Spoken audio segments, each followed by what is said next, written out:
Bismillahirrahmanirrahim. Assalamualaikum warahmatullahi wabarakatuh. Okay, now we will learn about descriptive text. Nah, dalam bahasa Indonesianya adalah teks deskripsi. Mungkin kalian sudah tidak asing ya dengan kata-kata teks deskripsi. Nah, kali ini kita akan membahasnya. Apa itu teks deskripsi di dalam bahasa Inggris? Mohon untuk disimak dan perhatikan dengan baik-baik. Oke, sebelum kita masuk ke penjelasan deskriptif teks, Miss akan berikan beberapa contohnya dulu ya. Oke, pada slide ini kita akan membahas tentang kata yang menjelaskan tentang bahan-bahan pada suatu benda. Di sini ada plastik, steel, fiber, fabric, iron, aluminium, wood, wax, and leather. Nah, untuk plastik di sini artinya adalah plastik. Untuk steel artinya adalah kain. Untuk fiber yaitu artinya adalah serat. Untuk fabric itu adalah artinya baja. Untuk wax itu adalah kulit, dan leather adalah lilin. Untuk aluminium yaitu aluminium. Untuk vocabulary pada slide itu adalah kayu, soft, fluffy, fragile, rough, flexible, and useful. Untuk soft itu artinya adalah lembut, fluffy itu adalah halus, fragile itu adalah rapuh, rough itu adalah kasar, fleksibel itu adalah fleksibel, dan useful adalah berguna. Oke, di sini Miss kasih contoh lagi nih. Di sini sudah ada gambar gelang. Nah, gelang ini bentuknya seperti apa nih? It is beautiful. It looks shiny. It looks expensive. Beautiful apa artinya? Cantik. Gelang ini terlihat cantik. Nah, terus gelang itu terlihat apa lagi? Terlihat bersinar. Gelang itu juga terlihat expensive, itu adalah mahal ya. Oke, untuk yang kedua, sini sudah ada contohnya juga nih. Contohnya adalah rumah.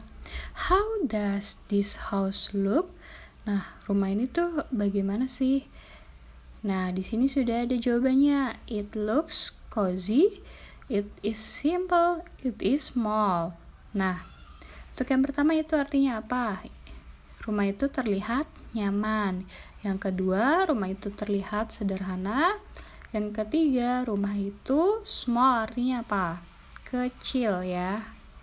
Oke, pada slide ini kita akan membahas pengertian dari descriptive text.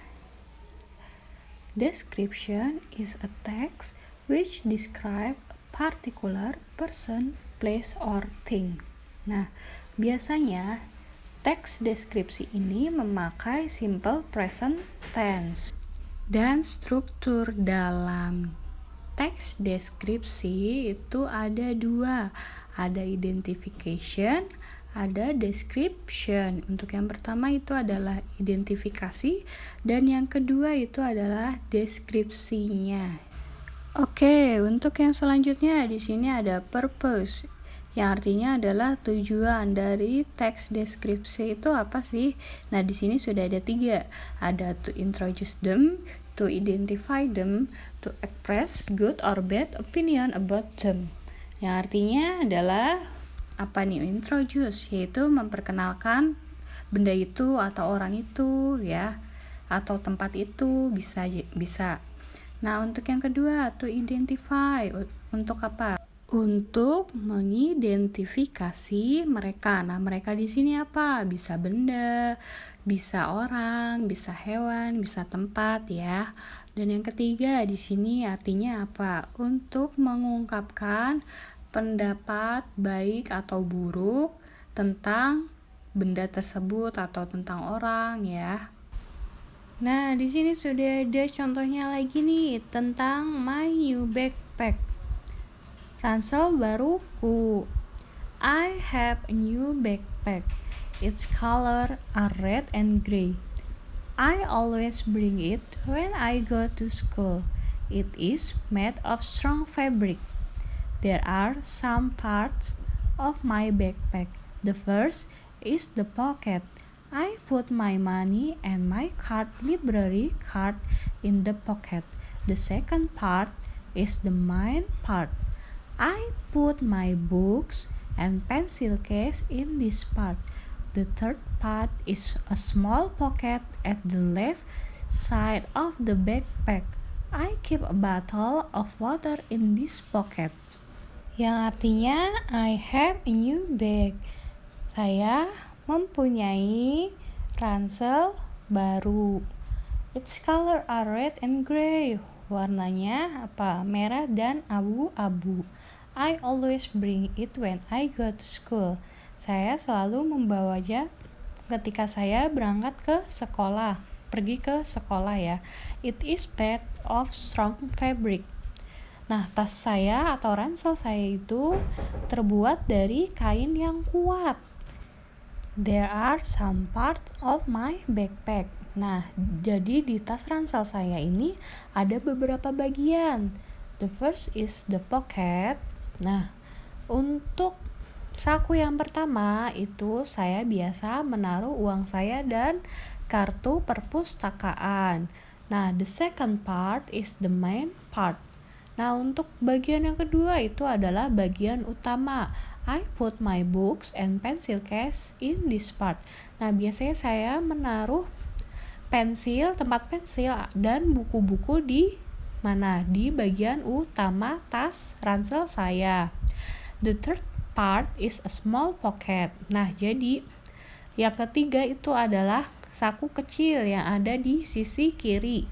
Nah, biasanya saya menaruh botol air minum di saku ini ya. Oke, untuk paragraf yang pertama di sini termasuk ke dalam identification dan yang kedua itu termasuk ke dalam description ya. Tadi di description ada apa aja? Ada part ya. Jadi bagian-bagian pada barang tersebut. Tadi kalian bisa lihat ya. Nah, di sini ada nih penjelasannya. Untuk yang identification itu adalah identifies the thing to be described. Jadi mengidentifikasi benda tersebut untuk dideskripsikan. Nah, untuk deskripsinya itu adalah tentang kualitasnya atau tentang bagian-bagiannya atau karakteristiknya, tentang orang, tentang barang, bisa apa saja ya. Untuk yang selanjutnya, kita akan sedikit membahas tentang kepemilikan. Di sini sudah ada contoh-contohnya. Whose book is it? Whose bag is it? Whose bracelet is it? Nah, jawabannya adalah it is mine, it is his, it is hers, ya. Nah, untuk lebih jelasnya, kalian bisa lihat di sini nih. Di sini ada subject pronoun, ada possessive adjective, ada possessive pronouns. Apa bedanya antara possessive pronoun dan possessive adjective? Nah, perbedaannya untuk yang adjective adalah untuk menerangkan siapa yang memiliki benda tersebut. Sedangkan untuk possessive pronoun adalah kata ganti kepunyaan yang digunakan untuk menggantikan kata kepemilikan suatu benda ya. Nah, untuk I di sini possessive adjective-nya adalah my. Untuk possessive pronoun yaitu adalah mine. Untuk we adalah ours. Untuk you adalah you. Untuk you adalah your. Dan possessive pronoun-nya adalah yours. Untuk he itu adalah his. Untuk they itu adalah their and theirs. Nah, untuk contohnya di sini sudah ada. Untuk yang pertama, this is my book. The book is mine. Nah, kalian bisa lihat nih di sini my ya. My berarti diganti menjadi mine. Untuk yang kedua, those are our books. Those are ours. Nah, untuk our itu diganti menjadi ours ya. Untuk yang ketiga, situ ada whose book is that? That is hers. Baik, untuk pembahasan kali ini Miss cukupkan sampai di sini ya. Apabila selama pembahasan Miss terlalu cepat atau ada materi yang kurang kalian pahami, bisa langsung tanyakan ke Miss ya. Miss akhiri, thank you for your watching. Keep your heart and good luck. Wassalamualaikum warahmatullahi wabarakatuh.